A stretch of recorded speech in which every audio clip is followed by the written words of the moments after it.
I'm sorry, Mom. Val only wants family in the room. That's what he said. Not hello. Not thank you for coming. Not even a hug. Just that soft flat, practiced. Like he'd gone over it on the drive to the hospital. Like someone had told him what to say, and he'd decided to believe it. I stood there in the hallway, still holding the blanket I'd made. Knitted during long evenings in my quiet living room, row after row of tiny blue and cream stitches. I'd tied it with kitchen string like a loaf of bread. It was supposed to be my welcome, my offering. I looked at Kellen, waiting for his eyes to lift, but he wouldn't meet mine. He just stared at the floor tiles like they'd answer for him. The nurse shifted uncomfortably and glanced toward the delivery room. I realized then I was standing in the way. That's when the security guard appeared, didn't say a word, just a gentle nod and a hand motion toward the exit. I walked down the hallway past posters about flu season and laminated signs for breastfeeding classes, past two women laughing softly near the vending machine, past everything I thought I still had a place in. Outside, the wind tugged at my coat. I sat on the bench near the taxi pickup and placed the blanket on my lap. I couldn't bring myself to look at it. It was evening by the time I checked into a budget motel off the highway. The room smelled like dust and old coffee filters. I didn't turn on the TV. I sat on the edge of the bed with the blanket still wrapped in its paper. Around midnight, I checked my phone. A new photo on Valeria's page. She was beaming, holding the baby, surrounded by her mother, her sister, her cousins. My name wasn't tagged. No one looked like they'd even noticed I was missing. After they turned me away, I spent the night at a motel on the edge of town. The same one I'd used once during Kellen's college move-in weekend. I remembered then how proud I'd been standing in that tiny dorm room watching him unpack books. No one called to check if I got back safely. No one thanked me for coming. I paid for my own fare home, carrying back the unopened blanket, the pears, the soft wool booties. 3 days after I returned to Las Cruces, the phone rang. It was the hospital. Mrs. Avery, you're listed as the financial guarantor for the delivery. There's a remaining balance of $10, $146. At first, I thought I'd misheard. Then I asked for a copy of the paperwork. Certainly, ma'am, the woman said. I'll email that right over. I hung up the phone and sat very still at the kitchen table. The house was quiet except for the ticking of the old clock on the wall. I opened my laptop and waited for the message to arrive. The email came 10 minutes later. I opened the attachment and clicked through line by line until I reached the signature page. There it was, my name written in neat cursive. Almost too neat. It looked like mine, but it wasn't. The loops were too tight, the Y curled wrong. And I had never signed that document. Not in person, not electronically, not ever. I pressed print, then held the page in both hands, like it might change if I stared hard enough. I flipped to the second document. There was my full name again, my birth date, and my social security number. My stomach dropped. He had everything. Kellen had every detail. Not because he stole it, because I gave it to him over years of trust. He asked for my ID once when applying for college housing, for a copy of my signature on a scholarship form. Just a scan, he said. I thought of that moment now and felt a slow, dull ache spread through my chest. Not because I'd been tricked, but because he didn't think I'd fight back. He believed I would let it go, that I wouldn't question it, that I would pay quietly. I called the hospital again. A different woman answered. Her voice was calm, professional. I'd like to request a fraud investigation, I said. There was a pause. We can place a note on the account and refer it to internal review. But if you believe the signature was forged, you may want to contact law enforcement. Law enforcement. Against my own son. I didn't say yes. I didn't say no. I just wrote it down. Slowly, letter by letter. When I hung up, the kitchen felt too still. I looked at the papers spread out in front of me, the copied signature, the flagged line items, the debt I never agreed to hold. I used to sign his field trip forms. Now I was staring at forged financial documents with my name at the bottom. I stood up, walked to the cabinet, and pulled down the sewing box. I needed the key. The sewing box hadn't been opened in months. I pushed aside a tangle of thread spools, a few loose buttons, and there it was, the little brass key wrapped in a corner of old fabric. Underneath lay a strip of photo booth pictures, Kellen and I squinting at the sun in matching straw hats. He must have been 10. I slid the key into the fireproof box near the closet floor. It opened with the familiar resistance of something long sealed. Inside, everything was still as I left it. The deed to my house, dated 1998, folded neatly in a plastic sleeve.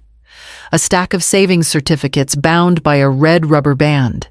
And then the envelope yellowed slightly at the edges, sealed tight, labeled in Mr. Alcott's sharp handwriting, for emergency only MA. He had insisted I keep it. Every woman should have her exit plan, he said the year I turned 60.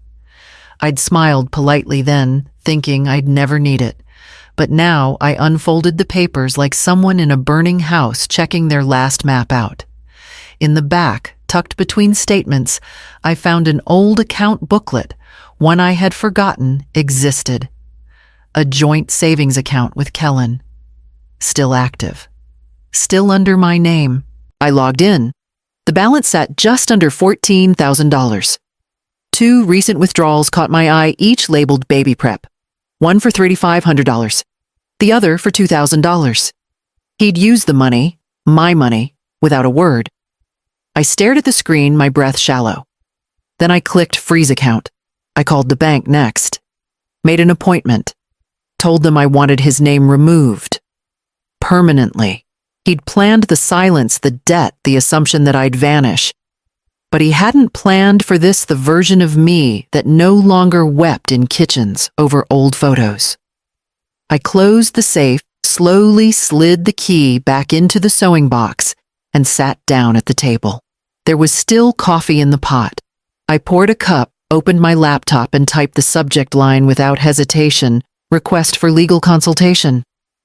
I went to the notary down on Alameda Street, the same place where I'd signed the refinance papers years ago.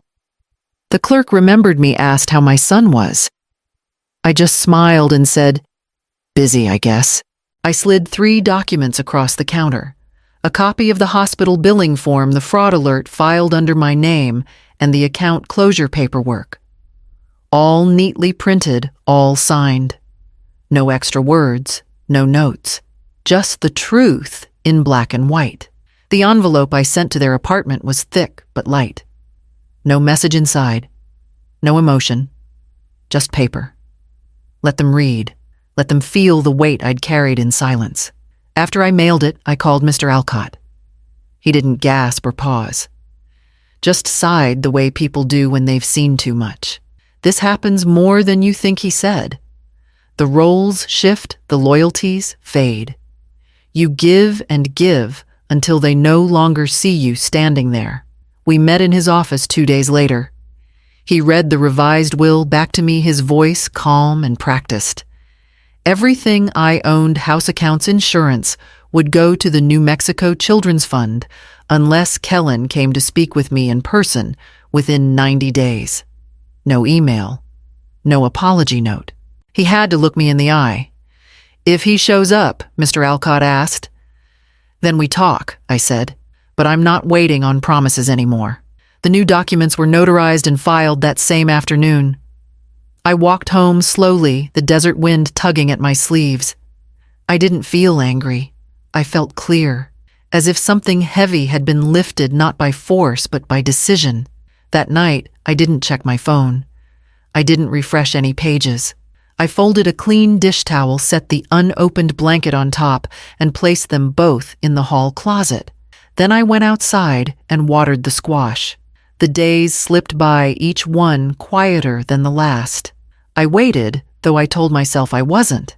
A part of me still expected to hear the crunch of tires on the gravel, a knock at the door, some sign of reckoning. But none came. Kellen didn't call. He didn't email. Not even a line to ask why. But Valeria posted. Her words weren't direct, but they didn't need to be. One post showed a blurry sunset and read, "Sometimes the hardest thing is cutting off toxic parents, even when they smile at you." A few days later, family means support, not expectations, not control. Support. I thought of the monthly deposits I'd made since their wedding, the extra check I wrote when their car broke down, the way I never asked for anything in return, not visits, not gratitude. I had just given, and now I was a cautionary tale, a blurred shadow in someone else's social feed. I didn't comment. I didn't message. I deleted the app. That same day, I woke up early and walked 2 miles before the sun burned too high. I stopped by the community garden, dropped off extra seeds. Later, I stitched buttons onto a pair of jackets for the twins next door. Emily and June, both wild as wind, both quick to hug. Their mother offered to pay me. I waved her off. At home, the blanket still sat on the closet shelf, folded tight beside the tiny booties. I didn't touch it. But I didn't hide it either. The silence didn't hurt the way I expected. It was dense, sure, but not sharp. There was no explosion. Just a long, slow release. Sometimes people think dignity comes from standing tall or shouting back. But sometimes it's in the not doing. In not replying to a provocation. In not calling someone who already decided not to call you. Sometimes it's just keeping your hands busy, your back straight, and your name intact. I watered the squash again before sunset. The leaves were wide and full, stronger than last season's. They had survived the heat. The sun had just dropped behind the mountains when I heard it. 3 knocks. Firm, spaced evenly. Not urgent, not casual. Just deliberate. I opened the door to find Kellen standing there. Alone. His hair was longer than usual, like he hadn't bothered with a cut. His shirt was wrinkled, one sleeve buttoned, the other dangling loose. He looked smaller than I remembered, like someone who had been running without knowing where to stop. He didn't say my name. I stepped back and held the door. He walked in slowly, like he wasn't sure his legs would carry him all the way. In the kitchen, he sat at the old table and rubbed his face with both hands. "I didn't mean for it to go like this," he said. Finally, voice low. I stayed standing, still waiting. "She thought you wouldn't mind," he went on. "Val, she said you'd want to help, that you always helped." "I would've," I said, "if you'd asked. Not forged." He winced at the word. "Good.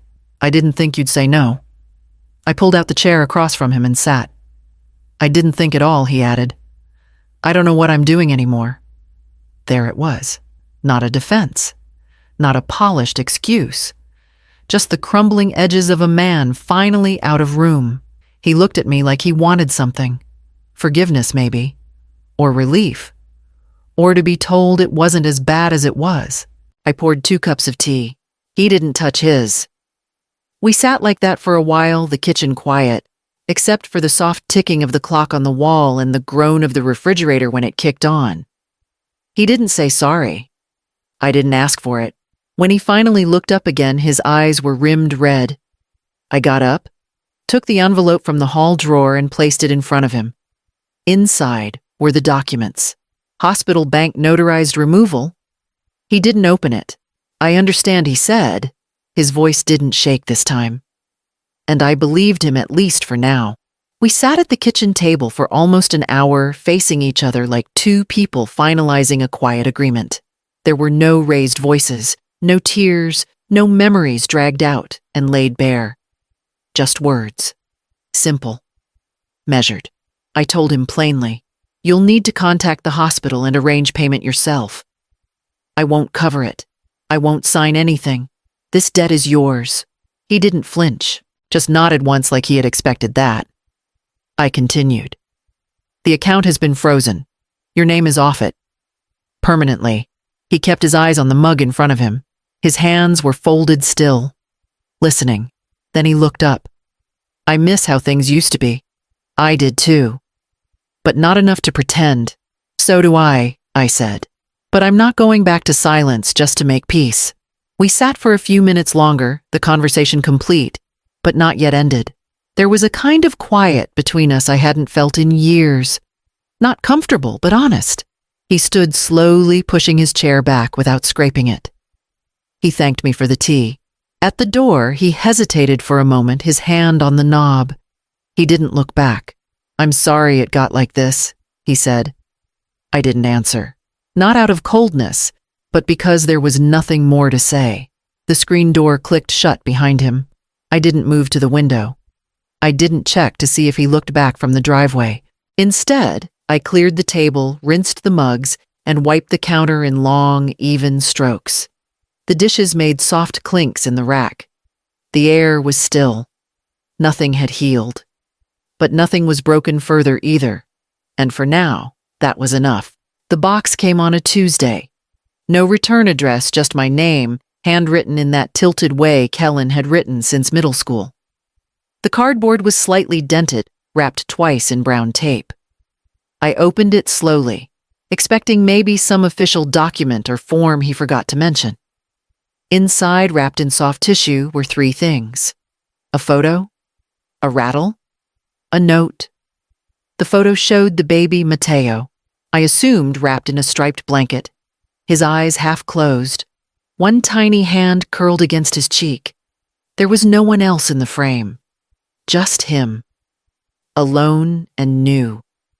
The rattle was wooden, simple, smooth around the edges. It looked handmade. The note was written on the back of a grocery receipt. From Mateo. Valeria doesn't know I sent it. That was all. I didn't sit down. I just stood at the counter, the open box beside me, the paper loose in my hand. No apologies. No promises. No expectations. Just a gesture. A small one, but clear. Not a door reopening.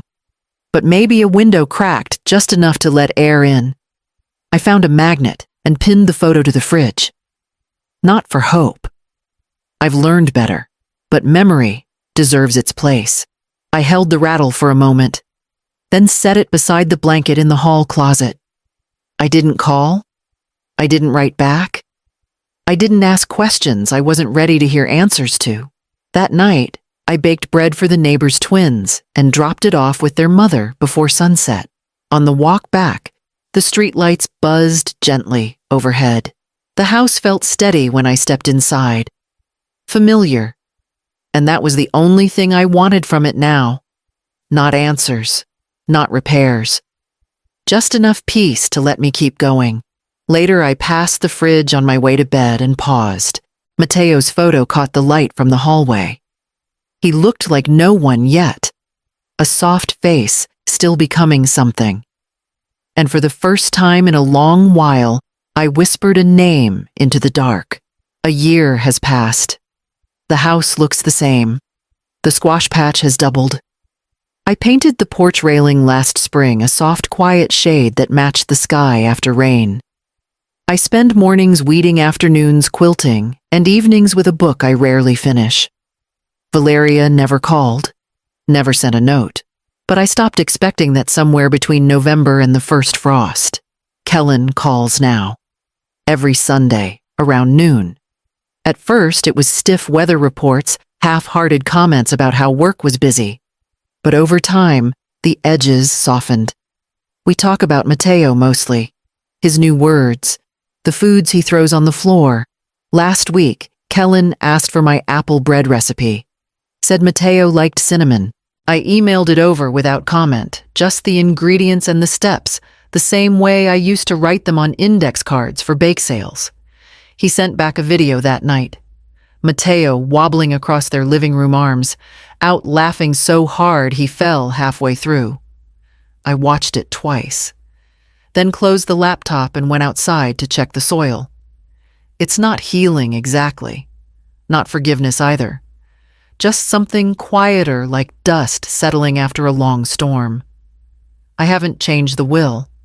Not yet. I'm not ready to hand back the things I reclaimed, but I left the folder out of the safe. That feels like enough for now. The baby blanket is still in the hall closet, folded neatly beside the rattle. Untouched. But I haven't packed it away. Maybe one day it'll be used. Maybe not. What matters is that it's still here. That I still kept it. That not everything was given away or taken or lost to silence. I learned something this year, that love doesn't vanish when it's misused. It waits. It grows around the cracks. It finds smaller doors when the big ones close. And even when there's nothing left to say, sometimes there's still something left to build.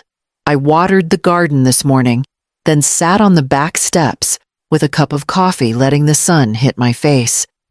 It's quiet now, and I'm learning that quiet can be good.